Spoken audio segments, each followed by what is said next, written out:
Hello friends, मैं doctor Ritu Saini. आज हम पेनफुल पीरियड्स यानी जिसे मेडिकल टर्म्स में डिस्मेनोरिया कहते हैं उसके बारे में कुछ डिस्कस करेंगे।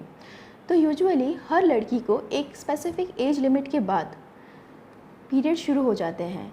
ये यूजुअली 21 से 35 दिनों के बीच में होते हैं। इसका जो साइकिल होता है 21 टू 35 डेज़ के बीच में होता है। इसमें एवरेज ब्लड लॉस होता है यानी 5 से 7 दिनों तक ब्लीडिंग होती है और ये यूजुअली पेनलेस या फिर माइल्ड पेन यानी हल्के फुल्के दर्द के साथ एसोसिएटेड होता है।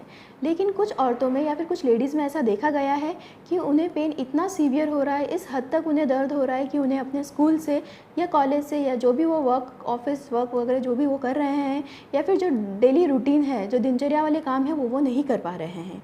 तो इसे हम पेनफुल पीरियड्स यानी डिस्मेनोरिया कहेंगे। तो डिस्मेनोरिया जो है ये दो प्रकार का होता है। एक यानी प्राइमरी जिसे हम स्पास्मोडिक डिस्मेनोरिया कहते हैं और सेकंड यानी सेकेंडरी डिस्मेनोरिया जिसे हम कंजस्टिव डिस्मेनोरिया कहते हैं। तो प्राइमरी डिस्मेनोरिया जो है ये यूजुअली उन लड़कियों में होता है जिनके पीरियड्स अभी अभी आने शुरू हुए हों और ये पीरियड्स के 3-4 दिन पहले से शुरू हो जाता है। पीरियड्स के दौरान रहता है ये दर्द और पीरियड्स के लगभग 72 घंटों के बाद ये दर्द धीरे धीरे कम होता जाता है। इसके साथ जो बाकी के लक्षण देखे जाते हैं वो है जी घबराना, उल्टी या फिर दस्त यानी लूज मोशंस हो सकते हैं। ये जो दर्द है ये यूजुअली पीरियड्स के साथ धीरे धीरे आगे कम होता जाता है और यूजुअली फर्स्ट डिलीवरी के बाद ये दर्द ना के बराबर होता है। प्राइमरी डिस्मेनोरिया जो है ये इतने टेंशन लेने वाली बात नहीं होती है और यूजुअली इसमें दवाइयों की या मेडिकेशंस की ज़रूरत नहीं पड़ती है। तो अब हम डिस्कस करेंगे कि सेकेंडरी डिस्मेनोरिया क्या है। सेकेंडरी डिस्मेनोरिया जो है ये उन औरतों में देखा जाता है, एक्चुअली इसकी कोई एज लिमिट नहीं है, ये किसी भी एज की जो लेडीज़ या औरतें होती हैं उनमें ये देखा जाता है। और ये जो डिस्मेनोरिया सेकेंडरी डिस्मेनोरिया का जो दर्द है ये पीरियड्स के 5-7 दिन पहले से शुरू हो जाता है, पीरियड्स के दौरान रहता है और पीरियड्स के बाद भी काफ़ी लंबे टाइम तक ये दर्द होता रहता है। इसके साथ जो हम बाकी के लक्षण देखेंगे वो ये है कि पीरियड्स में ब्लीडिंग ज़्यादा हो सकती है, हैवी मात्रा में ब्लड लॉस हो सकता है। सेकेंड यानी सेक्शुअल इंटरकोर्स जो होता है वो पेनफुल हो सकता है यानी संबंध रखते टाइम पेशेंट को काफ़ी दर्द हो सकता है। नेक्स्ट है कि जो सफ़ेद पानी की जो लिकोरिया जिसे कहते हैं, सफ़ेद पानी की प्रॉब्लम जिसे लोकल लैंग्वेज में पर्दे की बीमारी कहते हैं, ये इनके साथ एसोसिएटेड हो सकती है। और सेकेंडरी डिस्मेनोरिया का जो दर्द है वो धीरे धीरे कम नहीं होता है बल्कि ये बढ़ता जाता है। सेकेंडरी डिस्मेनोरिया किसी कारण की वजह से होता है, किसी पैथोलॉजी की वजह से होता है। ये मोस्ट कॉमन जो इसका रीज़न है वो है PID यानी पेल्विक इन्फ्लेमेटरी डिजीज़ यानी जो है फीमेल जेनिटल ट्रैक्ट में कहीं पे भी इन्फेक्शन होना, जिसमें फीमेल जेनिटल ट्रैक यानी योनि या फिर अंडाशय या फिर फैलोपियन ट्यूब्स आते हैं, इनमें अगर कहीं पे भी इन्फेक्शन है तो पीरियड्स से पेनफुल हो सकते हैं। सेकंड है फाइब्रॉइड यानी बच्चेदानी में जो रसौली बन जाती है जिसे बच्चेदानी की गांठें कहते हैं, उसके वजह से पीरियड्स पेनफुल हो सकते हैं। नेक्स्ट है एंडोमेट्रियोसिस या फिर एडिनोमायोसिस। नॉर्मली यूट्रस की एक लाइनिंग होती है, अगर ये लाइनिंग यूट्रस के वॉल्स में जा रही है तो हम इसे एडिनोमायोसिस कहेंगे और अगर ये लाइनिंग किसी और जगह पे जैसे अंडाशय में या फैलोपियन ट्यूब्स में देखी जा रही है तो हम इसे एंडोमेट्रियोसिस कहेंगे। तो इन दोनों की वजह से भी पीरियड्स पेनफुल हो सकते हैं। और सेकेंडरी डिस्मेनोरिया की जो ये दर्द है इसके लिए मोस्टली मेडिसिन की ज़रूरत पड़ती है। तो अब हम डिस्कस करेंगे ट्रीटमेंट के बारे में।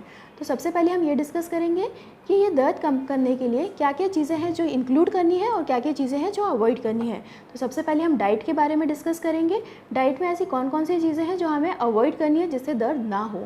तो सबसे फर्स्ट है सॉल्ट एंड शुगर यानी नमक और चीनी की मात्रा कम से कम रखें। नमक और चीनी की वजह से बॉडी में ब्लॉटेड वाली फीलिंग आती है और इसके वजह से पीरियड्स में जो पेन होता है वो थोड़ा ज़्यादा होता है, तो नमक और चीनी की मात्रा कम से कम रखें। सेकंड यानी ज़्यादा स्पाइसी यानी तला हुआ या फिर ज़्यादा मिर्च मसाले वाली चीज़ें अवॉइड करें। नेक्स्ट है कैफ़ीन इंटेक। कैफ़ीन इंटेक जो है चाय और कॉफ़ी में ज़्यादा पाया जाता है। कैफ़ीन इंटेक वाली जो औरतें कैफ़ीन इंटेक ज़्यादा रखती हैं उनमें ये दर्द बहुत ज़्यादा होने के चांसेस होता है।